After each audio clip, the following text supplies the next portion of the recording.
Now I would like to introduce our guest speaker, Andrea Nocchiero. Andy graduated from the College of Arts and Sciences in 1974 with a degree in English and a secondary teaching credential.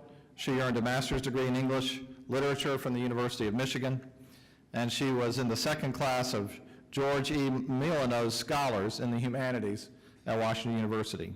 And she has been a driving force in re-engaging this group of alumni who received this prestigious honorary scholarship. And she met her husband, Tony, while they were students at Washington University. Tony earned his bachelor's degree in chemical engineering from the School of Engineering and Applied Sciences in 1973, and following graduation from Washington University, he earned his MBA from Northwestern. Andy was the co-founder of a nonprofit dedicated to teen mothers and early literacy for their children. Andy and Tony both serve on the Chicago Regional Cabinet, and they have previously volunteered with the Alumni and Parents Admissions Program. Tony is also a member of the School of Engineering and Applied Sciences National Council. They have both been loyal and generous supporters of the university and are life members of the Elliott Society, and they support an annual scholarship in arts and sciences and in engineering. Ladies and gentlemen, please join me in welcoming Andrea Nocchiero.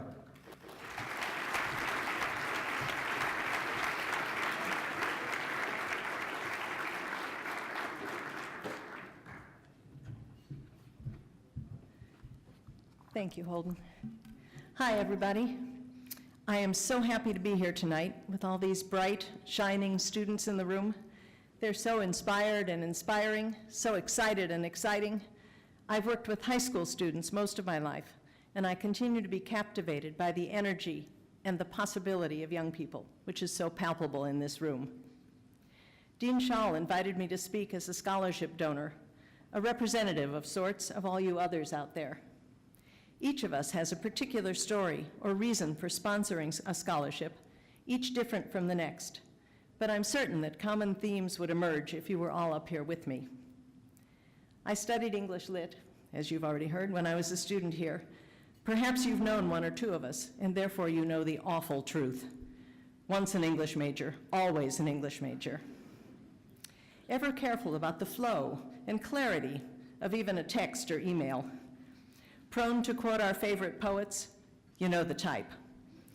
So you won't be surprised to hear that I have a favorite literary device that remains dear to my heart.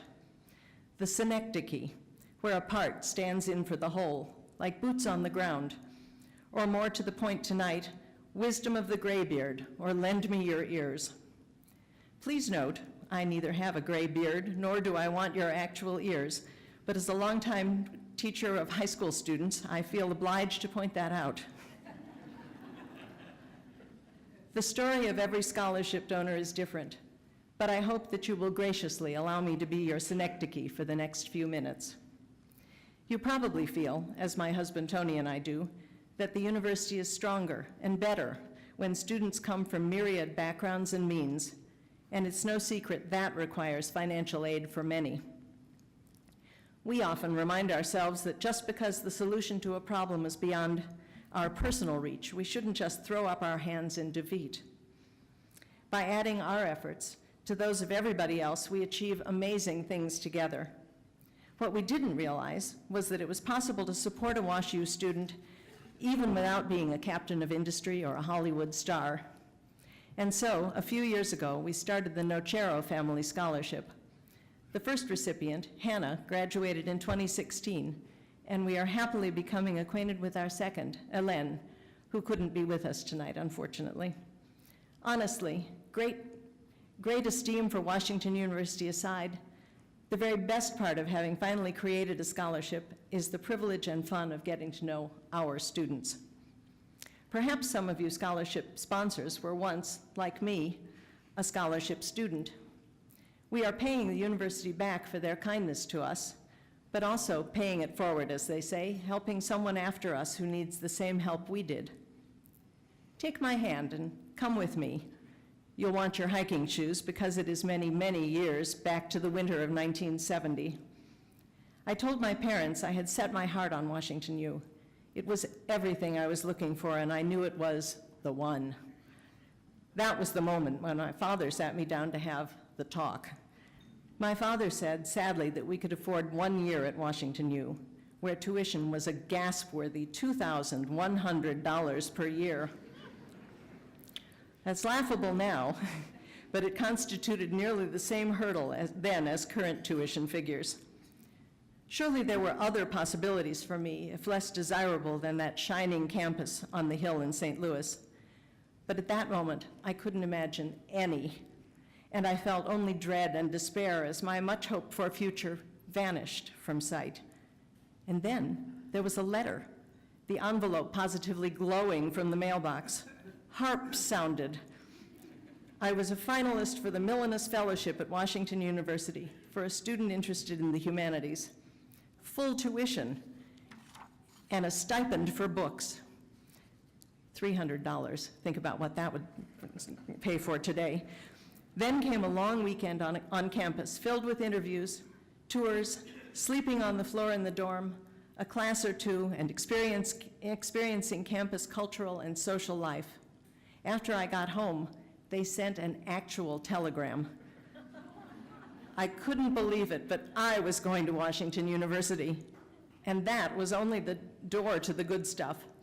Once I arrived in the fall, I found a community of learners, inquirers, questioners, talkers, discussers, ponderers. It was exhilarating and inspiring, inclusive, not intimidating. I found fabulous teachers.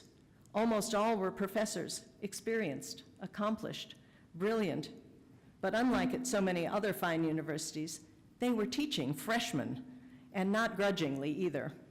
They were interested in their students, welcoming questions and encouraging discussion in class, sharing a cup of tea in Holmes Lounge, alerting us to cultural offerings on campus and off, guiding us in more ways than required by the syllabus. And I found wonderful students, energetic, enthusiastic, serious students who were also serious about making the university, the surrounding community, and the world a better place. And they saved time to have fun, all of it with down-to-earth Midwestern unpretentiousness and openness. I even liked one of them so much I married him a few years later. He's sitting right over there, still by my side all these years later. But it almost didn't happen for me or for Tony, who was here also on a full scholarship.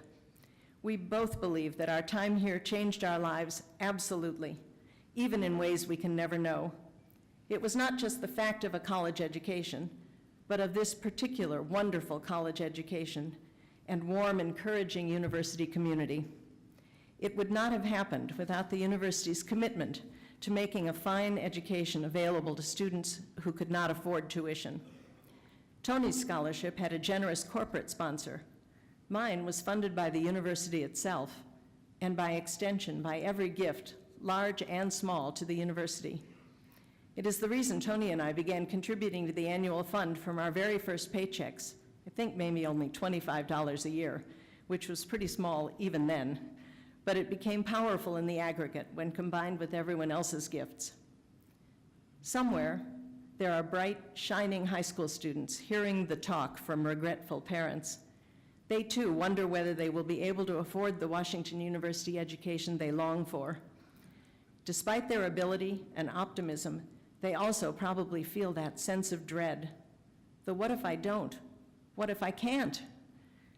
We hope they can, and they will arrive at the beautiful Danforth campus next fall.